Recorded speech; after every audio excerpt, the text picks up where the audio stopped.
They ordered the most expensive dishes. I was surprised, and they laughed. "You're our ATM, you'll pay for our party." The waiter brought a check, -$3,000. So I smiled and left for the ladies' room. And I didn't come back. My name's Monica. I'm 33, and last month I got the promotion I've been busting my ass for.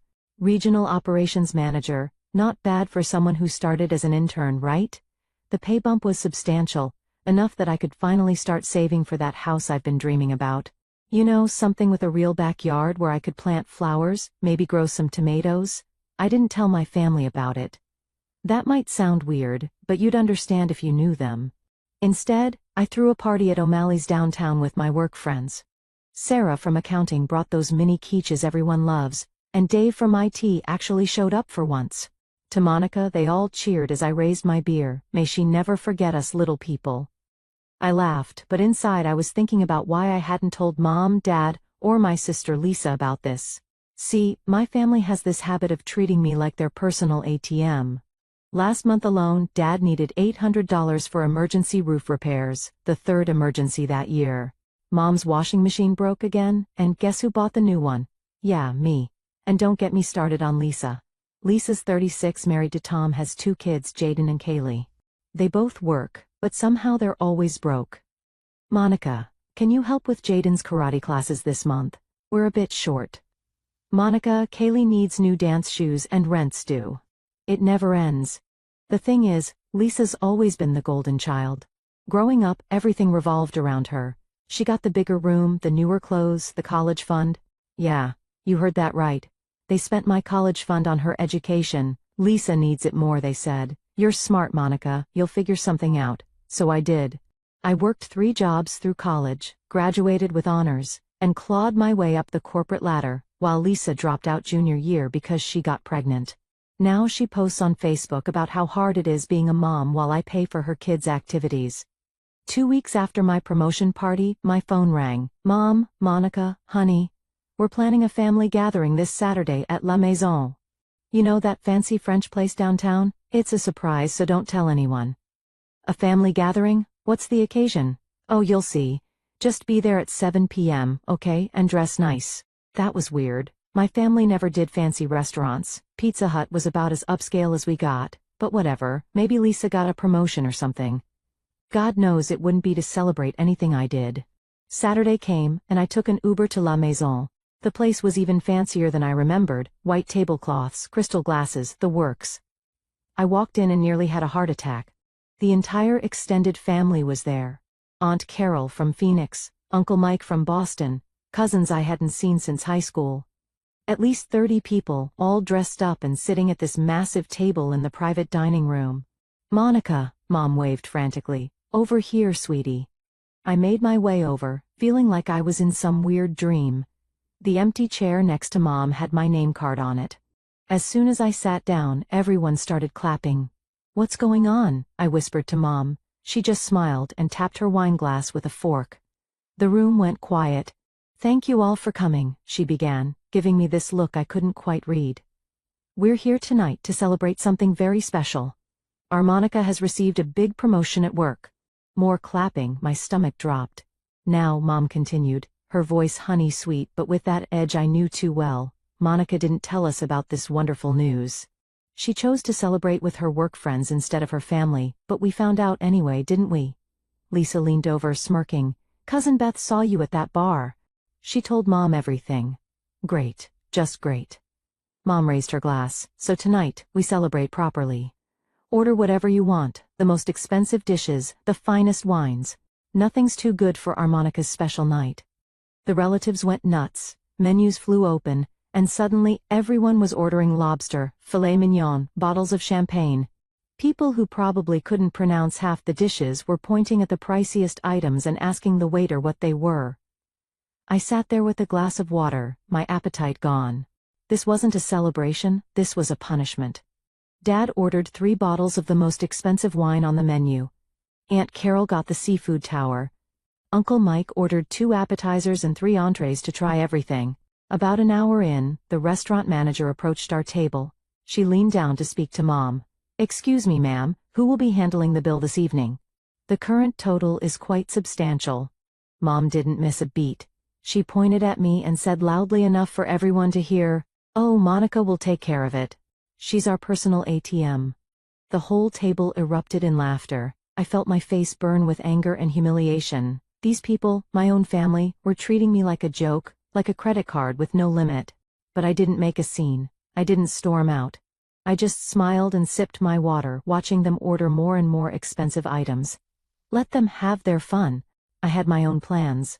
The dinner dragged on for another hour.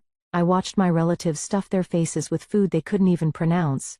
Cousin Jerry ordered something called foie gras, and then asked the waiter if it came with ketchup. Aunt Marie got the $200 Wagyu steak, and complained it was too small. Meanwhile, I kept drinking water and checking my phone under the table. I had a plan forming in my head, and the angrier I got, the clearer it became. "Monica, why aren't you eating?" Mom asked, loud enough for everyone to hear. "Order something, don't be shy with your own money." More laughter. I forced a smile. "I'm good with water, thanks."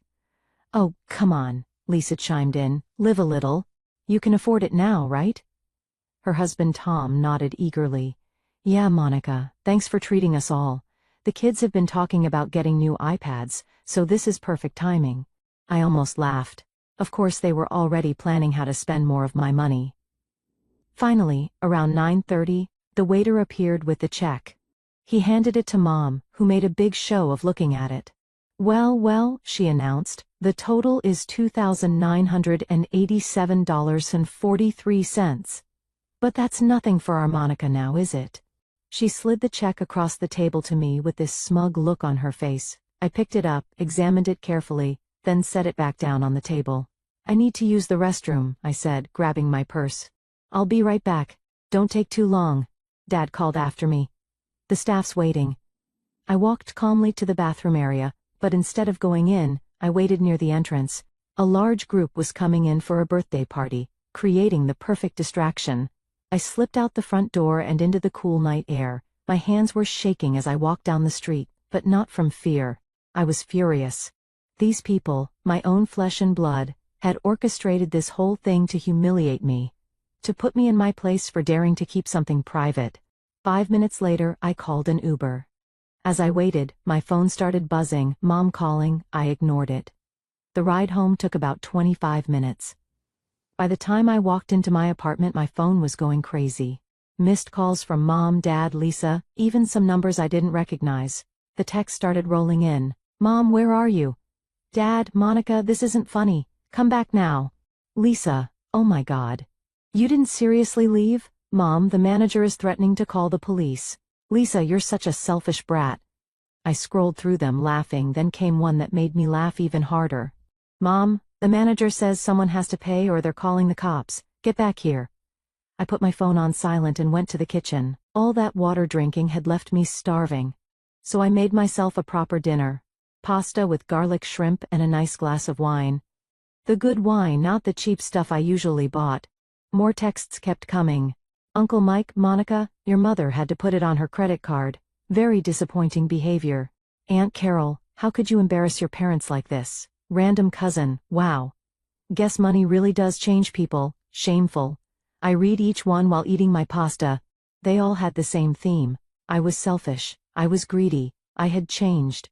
Not one of them mentioned how they'd all ordered the most expensive items on the menu specifically to stick me with a massive bill. After dinner, I turned off my phone completely and went to bed. Best sleep I'd had in months. Sunday morning, I woke up around 9 a.m. and turned my phone back on.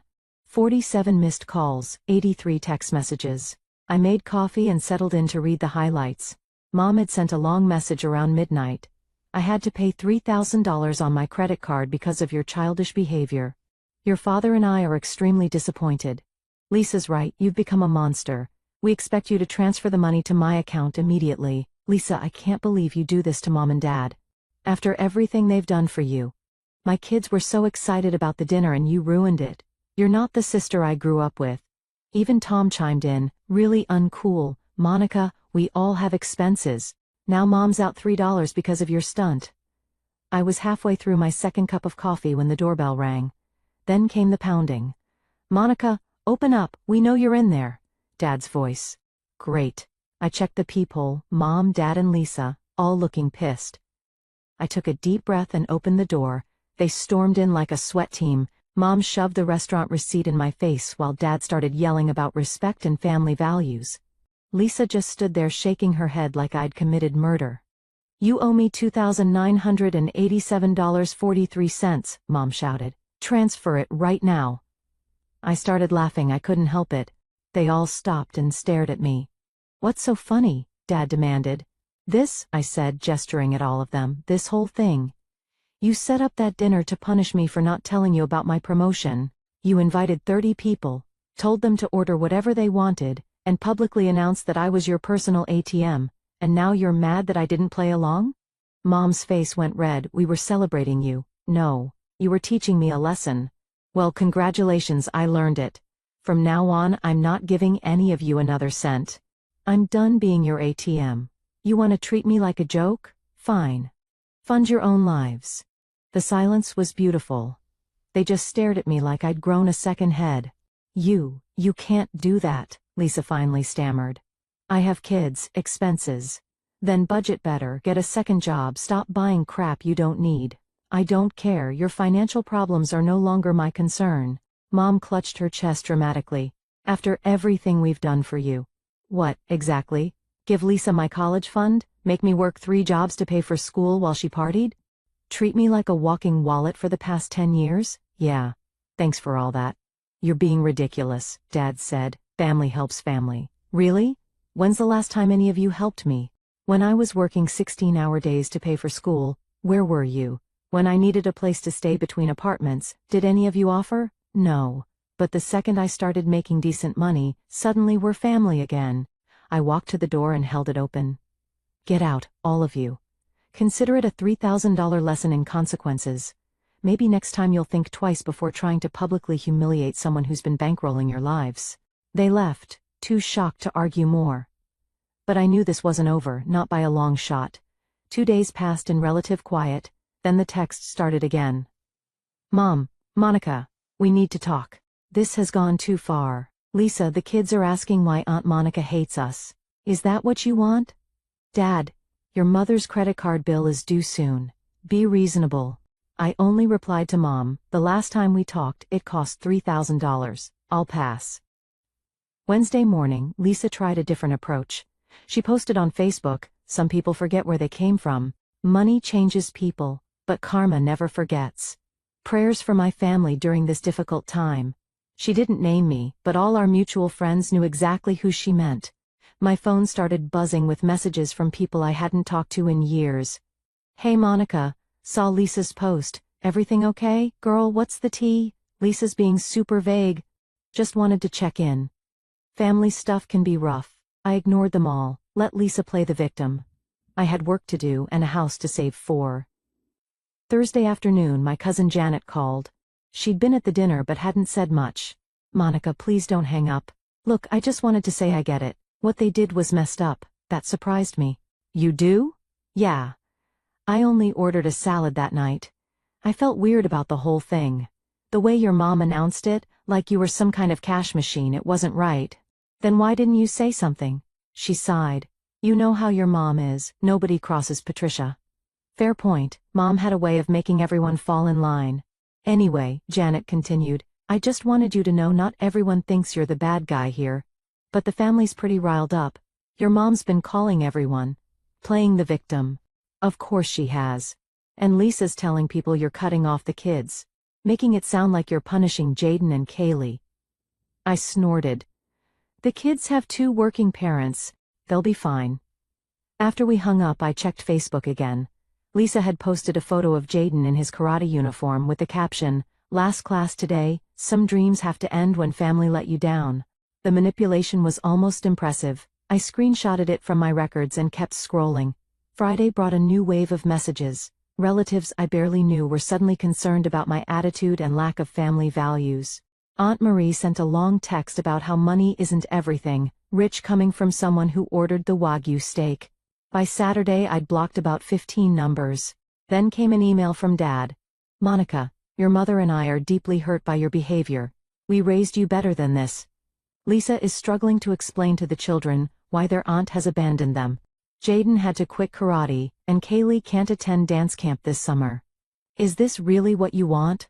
We're willing to forgive your restaurant stunt if you apologize and resume helping the family. Your mother's credit card bill is due in 2 weeks. Please do the right thing, love, Dad. I started typing a response, then deleted it. Instead, I can post something different. Dad, I've saved every text, email, and voicemail from the past week. If the haunt continues, I'll be contacting a lawyer about a cease and desist order. I won't be responding to any more messages about money. This is my final communication on this matter, Monica. I CC Mom and Lisa, then blocked their email addresses. The next few weeks were strange, quiet but tense. I kept expecting them to show up at my door again, but they didn't. Maybe the lawyer threat worked. Or maybe they were planning something else. Work was my escape, my new position kept me busy, and my team was killing it. We landed 3 major clients, and my boss mentioned another promotion might be coming. More money for the house fund. I started looking at real estate listings. There was a cute craftsman-style place about an hour outside the city. 3 bedrooms, big backyard, even a greenhouse. The listing said perfect for garden enthusiasts. I bookmarked it. Meanwhile, Lisa kept up her social media campaign. Every few days, another passive-aggressive post. Teaching kids that family isn't reliable is the hardest lesson. When people show you who they really are, believe them. Thankful for the real ones who stick around when times get tough. Her friends ate it up, comments like "stay strong and you deserve better" flooded in. A few mutual acquaintances unfriended me. Whatever. I'd rather lose fake friends than keep funding Lisa's lifestyle. One afternoon I ran into Mrs. Chen from my old apartment building at the grocery store. "Monica, how are you, dear? I heard about the family trouble." Great, even Mrs. Chen knew. "I'm fine, really, just focusing on work." She patted my arm. "You know, my niece went through something similar. Her brother expected her to pay for his wedding because she was the successful one. She said no, and the family exploded. But you know what? 5 years later they all came around. Sometimes people need to learn to stand on their own feet." How did she handle it? The guilt trips, I mean. Mrs. Jin smiled. She remembered that no is a complete sentence. And that loving someone doesn't mean bankrupting yourself for them. I thought about that a lot over the next few days. I did love my family, despite everything. But love shouldn't come with a price tag. 3 months after the restaurant incident, I put in an offer on the Craftsman house. My realtor called the next day. They accepted. I'd be closing in 30 days. I didn't tell anyone in my family, didn't post about it online. This was my achievement, my dream. And I wasn't sharing it with people who only saw me as a bank account. The day I signed the papers, I got another text from Mom. "Cousin Beth's wedding is next month. We need to discuss your gift to the couple. Family tradition is $500 minimum from successful relatives." I didn't respond. Instead, I looked at my new house keys and smiled. No forwarding address needed. Moving day came on a sunny Saturday morning. I'd hired professional movers. No way was I asking family for help. As I packed up my apartment, I found old birthday cards from Mom and Dad. To our special daughter, one said, "You make us so proud." Yeah, right. Proud of my bank account, maybe. The new house was even better than the pictures. The backyard had mature fruit trees and raised garden beds. The greenhouse needed some work, but I could already imagine rows of tomatoes and herbs. This was mine, all mine. Nobody could guilt me into giving it up. I spent the first week unpacking and settling in. On Tuesday, my neighbor brought over homemade cookies. "Welcome to the neighborhood. I'm Helen. If you need anything, just knock." "Thanks. I'm Monica. These smell amazing." It felt nice, that simple kindness without expectations. 2 months into my new home, the family drama took an interesting turn. Cousin Janet called again. "You're not going to believe this," she said. "Your mom threw another family dinner to discuss the Monica situation. But here's the thing. She tried to make everyone pay their own bills. Said she couldn't afford to treat everyone anymore." I couldn't help laughing. How'd that go over? Oh, it was a disaster. Uncle Mike walked out when he saw the prices. Aunt Carol ordered water and a side salad. The whole thing fell apart in like 30 minutes. Your dad tried to give a speech about family values, but people were already leaving. And Lisa, oh my God, Monica. She made this big announcement that she and Tom are having to move to a smaller apartment because they can't afford their current one. Good for them, maybe they'll learn to budget. She actually tried to pass around a donation jar for their moving expenses. Nobody put anything in. I was pruning my roses while Janet shared this glorious gossip. The garden was coming along nicely. I'd planted the herbs last week, and the tomatoes were already flowering in the greenhouse. Oh, and the best part? Janet continued. Your mom asked me to talk to you about coming back to the family. She said, and I quote, "Tell Monica we forgive her." They forgive me? Right. I told her maybe she should apologize to you first. She hung up on me. After we finished talking, I made myself some tea with fresh mint from my garden and sat on my back porch. Life was good, my work was going great, my house was perfect, and I had zero financial stress from supporting ungrateful relatives. A few weeks later, I was at the grocery store when I ran into my old high school friend Amy. "Monica, oh my God, how are you? I saw all that drama on Lisa's Facebook." "Hey Amy, yeah, it's been interesting. Girl, I've been waiting years for you to stand up to them. Remember in high school when they made you skip your own awards ceremony to babysit Lisa's kids? Ugh, don't remind me. And when they took your car for a week to drive Lisa to job interviews, while you had to take the bus to your actual job? I'd almost forgotten about that." Amy gave me a hug. "Good for you, seriously. Want to grab coffee sometime? I promise I won't ask for money."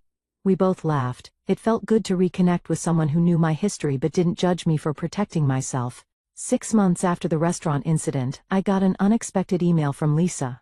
The subject line was important. Please read. "Monica, I need to tell you something. I'm getting divorced. Tom has been having an affair with his coworker for over a year. He emptied our joint account and moved out last week. The kids are devastated. I know you hate me right now, but I don't know what to do. Mom and Dad are broke after helping with legal fees for Uncle Mike's DUI. I'm alone with 2 kids and can barely afford groceries. I'm not asking for money.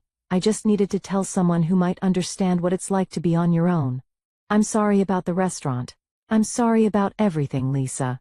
I stared at the email for a long time. Part of me wanted to ignore it. The other part remembered what it was like to struggle alone while everyone else had support. I typed back, "Lisa, I'm sorry about Tom, that's awful. I don't hate you. I just couldn't keep being treated like an ATM. Take care of yourself and the kids, Monica." Postscriptum, there's a food bank on Maple Street that's very discreet. They helped me during college when I was broke. I didn't offer money. I didn't invite her to my new house. But I didn't kick her while she was down either. A week later, Mom tried calling. I didn't answer, but she left a voicemail. "Monica, it's Mom," I wanted to say. "Look, I know we haven't handled things well. Your father and I are struggling since the restaurant incident. And now with Lisa's situation, maybe we relied on you too much, anyway, I hope you're doing okay." It wasn't an apology, not really, but it was the closest she'd ever come to admitting fault. I saved the voicemail but didn't call back. Some bridges take time to rebuild, if they get rebuilt at all. A year after buying my house, I posted one photo on social media, just my garden in full bloom. No house pictures, no address hints, just flowers and vegetables. Amy commented, "Your garden is gorgeous." Janet wrote, "Living your best life." And then, to my surprise, Lisa commented, "Beautiful." The kids and I started a small herb garden on our balcony. "You inspired us." I liked her comment but didn't reply. Baby steps. These days, I'm happy. My house is paid off faster than expected thanks to that second promotion. My garden produces enough vegetables to share with neighbors. Helen and I have coffee every Sunday, and she's teaching me to make her cookie recipe. Sometimes I think about my family. I hear bits of news through Janet. Dad got a part-time job, Mom's selling things on Facebook Marketplace, Lisa's working 2 jobs but managing. They're surviving without me, which is what I wanted all along. I don't know if we'll ever be a real family again, maybe we never were. But I do know this, setting boundaries saved my sanity, my finances, and maybe even my relationship with them in the long run. They had to learn to see me as a person, not a piggy bank. My therapist says healing takes time. She's right, but every morning when I walk through my garden, I know I made the right choice. I'm not their ATM anymore, I'm just Monica, homeowner, gardener, regional director. Yeah, I got promoted again. And finally, my own person. After listening to today's story, perhaps it has raised some new questions in your mind, or maybe it has brought back some old memories. Every day on Reddit, new experiences and moments create fresh stories, and they connect all of us. Everyone has their own unique journey in life, and we all try to understand the world in our own way. These kinds of moments remind us that we are all human, sometimes happy, sometimes sad, and always learning something new. If you enjoyed this story, feel free to share it with your friends. Your thoughts and feedback are always valuable to us, as they motivate us to create even better content. Every story has its own unique angle, and our goal is to understand everyone's perspective and make our content diverse and relatable.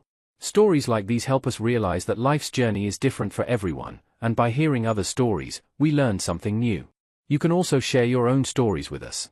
Your experiences are valuable to us as well, and if you enjoyed this video, please leave your feedback. We aim to create content that brightens your mind and gives you new ideas every time. If you've already seen this video before, your feedback is still important. With every piece of feedback, we can improve our content and bring a new perspective to our viewers. Today, what we saw was just a small part of the many stories shared on Reddit and across the world. It's a reminder of how we all try to understand life by sharing our experiences with each other. This video was only an example of how we try to connect with others through storytelling, learning about different sides of life. We hope to continue sharing such stories that help us all learn and grow together. Thank you for your time, and don't forget to keep an eye out for more stories coming soon. If you haven't already, please like and follow for more amazing content. Your support keeps us going, and we will strive to bring you more thought-provoking and heartwarming stories. Until next time, take care and stay curious. **